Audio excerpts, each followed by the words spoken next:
बिहार ने जो किया है वो इस देश के लिए एक बड़ा संदेश है। और माननीय काशीराम ने कहते भी थे कि जिसकी जितनी हिस्सेदारी उसकी उतनी भागीदारी।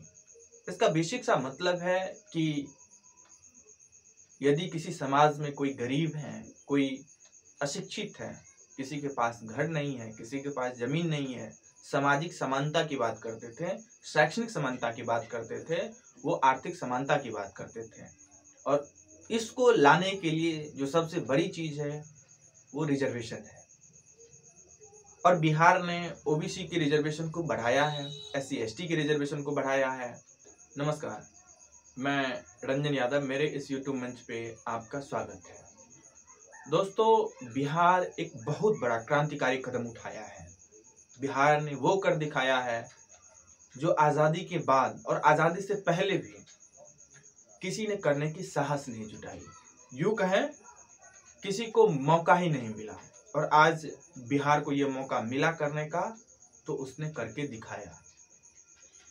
बिहार में रिजर्वेशन को 75% कर दिया गया है। 75% रिजर्वेशन करने का मतलब 10% जो EWS रिजर्वेशन सवर्णों को मिलता था, जो 2021 में केंद्र सरकार द्वारा, मोदी सरकार द्वारा सामान्य श्रेणी के लोगों को, जो आर्थिक आधार पे गरीब हैं, उसको 10% रिजर्वेशन 2021 में दी गई। बिहार में ये तकरीबन उसी वक्त से इम्प्लीमेंट किया गया। बिहार सरकार ने इसका स्वागत किया कि किसी भी समाज में यदि कोई गरीब लोग हैं, चाहे वो सवर्ण हो या फिर पिछड़े लोग हों, बहुजन हो, तो उसको एम्पावर करने की जरूरत है। बिहार ने इसी लाइन को आगे बढ़ाते हुए जो 10% EWS रिजर्वेशन केंद्र सरकार द्वारा दिया गया था, उसको इम्प्लीमेंट किया तत्काल।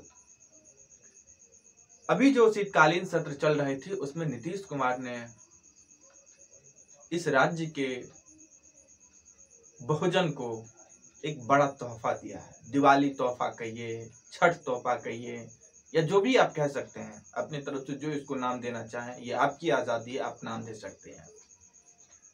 बिहार में OBC, SC, ST के रिजर्वेशन को बढ़ाया गया है। रिजर्वेशन का मुद्दा तो यूं कहें बहुत पहले से उठाया जाता रहा है, और 1980-90 के दशक में मंडल कमीशन जब आई तो OBC रिजर्वेशन दिया भी गया। 27% रिजर्वेशन उस वक्त OBC को मिला था। SC ST को रिजर्वेशन जब संविधान लागू हुई, उसी वक्त से SC ST को रिजर्वेशन मिलता रहा है।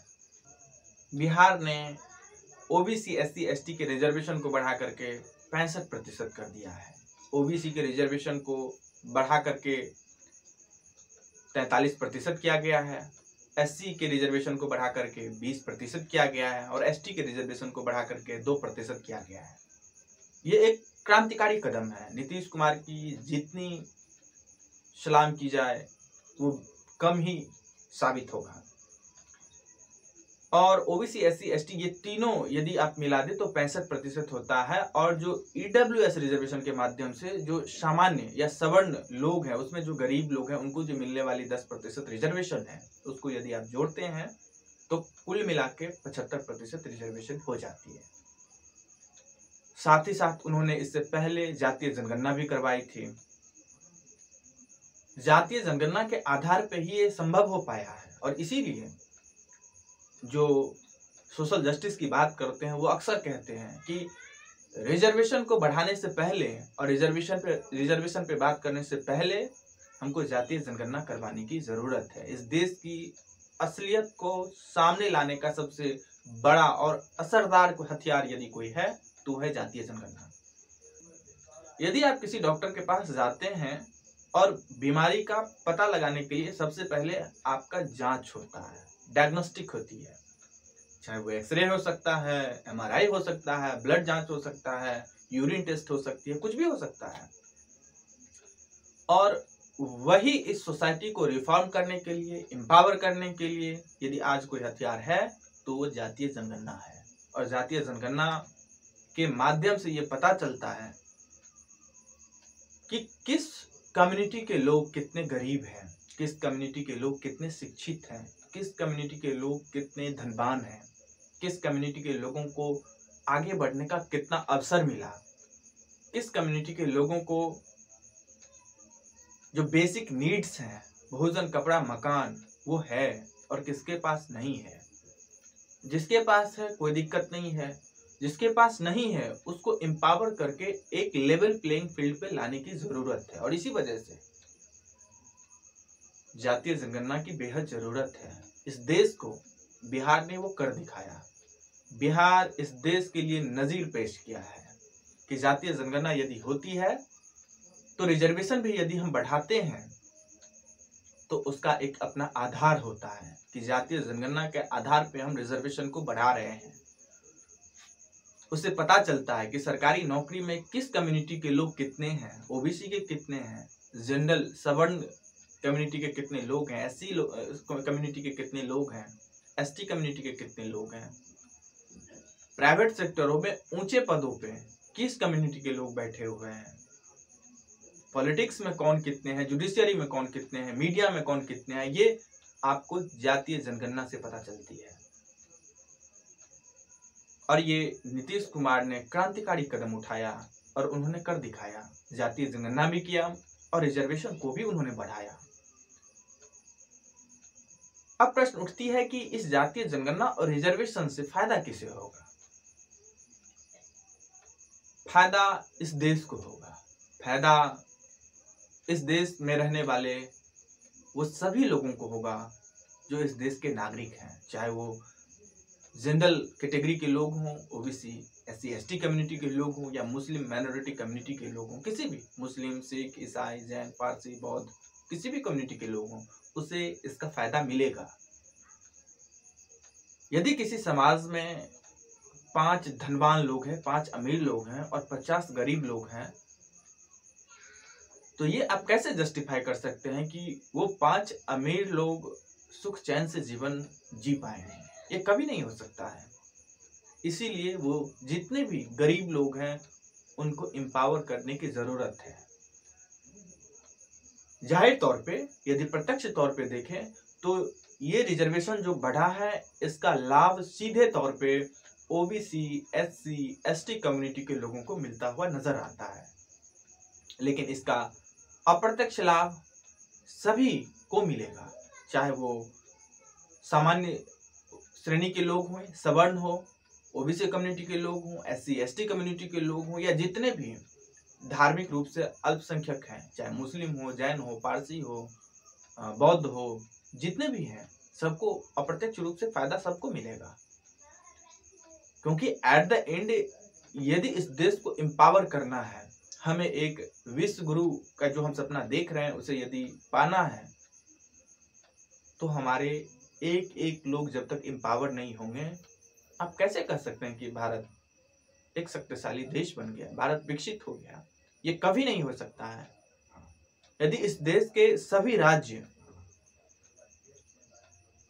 अच्छे हो जाएं, मतलब विकसित हो जाएं, शक्तिशाली हो जाएं, इसका मतलब है कि जैसे कर्नाटका, तेलंगाना, केरल, महाराष्ट्र, गुजरात आर्थिक रूप से जिस तरह से संपन्न है, इस तरह से इस देश के सभी राज्य विकसित हो जाएं, आर्थिक रूप से संपन्न हो जाए, और बिहार अकेला ऐसा यदि राज्य होगा, वो यदि संपन्न न हो, तो क्या आप कह सकते हैं कि भारत विकसित है? बिल्कुल नहीं कर सकते हैं, क्योंकि इस देश का एक हिस्सा अविकसित रह गया। इस देश के एक हिस्सा को उठने का, खुद को एम्पावर करने का, विकसित होने का मौका ही नहीं मिला। उसी तरह यदि किसी समाज में कुछ लोग विकसित हो जाएं, कुछ लोग आर्थिक रूप से बेहद खूब तरक्की करें, पर एक बड़े वर्ग को वो तरक्की करने का मौका ही न मिले, तो भारत कभी विकसित हो ही नहीं सकता, सदा वो विकासशील रहेगा। इसीलिए जातीय जनगणना के माध्यम से एक एक लोगों को चुन चुन के अवसर देने का काम किया जाएगा। वो चाहे कोई भी सरकार हो, चाहे वो अभी जदयू और राजद की सरकार है गठबंधन में। हालांकि बीजेपी आरक्षण का, जातीय जनगणना का शुरुआती दौर से ही विरोधी है, पर बिहार में उन्होंने समर्थन किया है। इसके लिए जितनी तारीफ की जाए उनकी कम है। पर उनकी जो सेंट्रल लीडरशिप है, जो बीजेपी का थिंक टैंक है, आरएसएस है या मोदी सरकार जो है, वो आज भी जातीय जनगणना का समर्थन नहीं कर रही है। यदि वो समर्थन करती तो इस देश में जातीय जनगणना करवाती। वो समर्थन नहीं करती है। वही बीजेपी की जो उत्तर प्रदेश की मोदी योगी सरकार है, वो खुले तौर पे कह चुके हैं कि हम जातीय जनगणना नहीं करवाएंगे। तो ये तारीफ भी कैसे किया जा सकता है कि बीजेपी ने बिहार में समर्थन किया। ये तो हुआ कि मौका परस्ती। आप मौका देख के छक्का मार रहे हैं। जिधर आप देख रहे हैं कि आपको प्रॉफिट हो रहा है, उधर इस मुद्दा को सपोर्ट कर रहे हैं। जिधर आपकी सरकार है, आप इस मुद्दा को छू भी नहीं रहे हैं। खुले तौर पे कह रहे हैं कि हम जातीय जनगणना नहीं करवाएंगे। तो यहां से ही उपज होती है कि कुछ लोगों ने कहा है कि बीजेपी की चाल, चरित्र और चेहरा बेहद अलग होती है, आप उसको नहीं पकड़ सकते हैं। तो जब तक बीजेपी की सेंट्रल लीडरशिप ने ये स्पष्ट नहीं करेगा कि जातीय जनगणना का हम सपोर्ट करेंगे या विरोध करेंगे, हम आरक्षण बढ़ाने का समर्थन करेंगे या विरोध करेंगे, तब तक इस कम्युनिटी के जो लोग हैं, बहुजन कम्युनिटी के जो लोग हैं, जिसको इस रिजर्वेशन या जातीय जनगणना से प्रत्यक्ष तौर पे फायदा मिल रहा है, उसे इस चीज की मांग करनी चाहिए। वो किसी भी पार्टी के समर्थक हो सकते हैं, चाहे ओबीसी, एससी, एसटी कम्युनिटी के लोग कोई भी हो। आप किसी भी पार्टी के समर्थक हो, इससे कोई मतलब नहीं है। पर आपका हक है कि आप बीजेपी से ये डिमांड करें कि आप इस चीजों को सपोर्ट करें, आप जातीय जनगणना का समर्थन करें, रिजर्वेशन को बढ़ाने का समर्थन करें। पूरे भारत में केंद्र सरकार जातीय जनगणना करवाए, रिजर्वेशन को बढ़ाए और अपनी जो पॉलिसी है उसको क्लियर करे। ये डिलेमा की स्थिति न रहने दें कि अमित शाह कभी जब मुजफ्फरपुर में आते हैं सभा को संबोधित करने के लिए, तो वो क्रेडिट भी लेते हैं कि जब जातीय जनगणना का प्रस्ताव बिहार विधानसभा में रखा गया था तो बीजेपी ने सपोर्ट किया था। तो एक तरह से तो आप क्रेडिट ले रहे हैं, दूसरी तरफ से मोदी जी कह रहे हैं कि हम जातीय जनगणना नहीं करवाएंगे, योगी आदित्यनाथ उत्तर प्रदेश में कह रहा है कि हम जातीय जनगणना नहीं करवाएंगे। ऐसे कैसे हो सकता है? आपकी जो अपनी नीति है, पॉलिसी है, उसको क्लियर करनी चाहिए। और जातीय जनगणना आज के दिन में, आज के समय की जरूरत है, मांग है।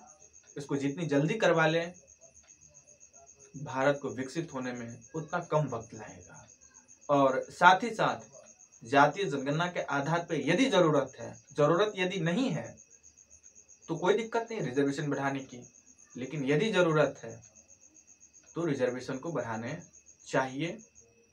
चाहे वो केंद्र सरकार हो या बाकी जो और भी राज्य सरकारें हैं, उनको भी इस पर विचार करने की जरूरत है कि यदि जातीय जनगणना का, हम यदि किसी डॉक्टर के पास जाते हैं, यदि बीपी 110 है या फिर 70 है या 90 है, तो डॉक्टर कहता है कि कोई दिक्कत नहीं है, टहल बुल कीजिए, घूमिए फिरिए, सब नॉर्मल हो जाएगा। ये थोड़ा बहुत फ्लक्चुएट करता है, इससे घबराने की जरूरत नहीं है। मैं ये इसलिए कहा कि जातीय जनगणना के आधार पे जो रिपोर्ट आती है उसमें यदि थोड़ी बहुत मामूली सी चीजें हैं तो रिजर्वेशन बढ़ाने की जरूरत नहीं है।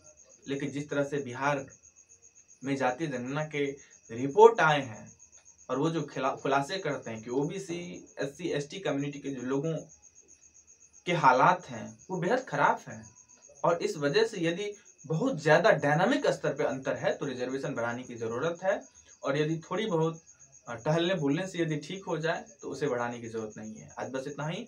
अच्छा लगा हो तो लाइक करें, शेयर करें, सब्सक्राइब करें, और आपकी जो राय जातीय जनगणना और रिजर्वेशन को बढ़ाने से संबंधित हो, प्लीज कमेंट बॉक्स में जरूर दर्ज करें। धन्यवाद।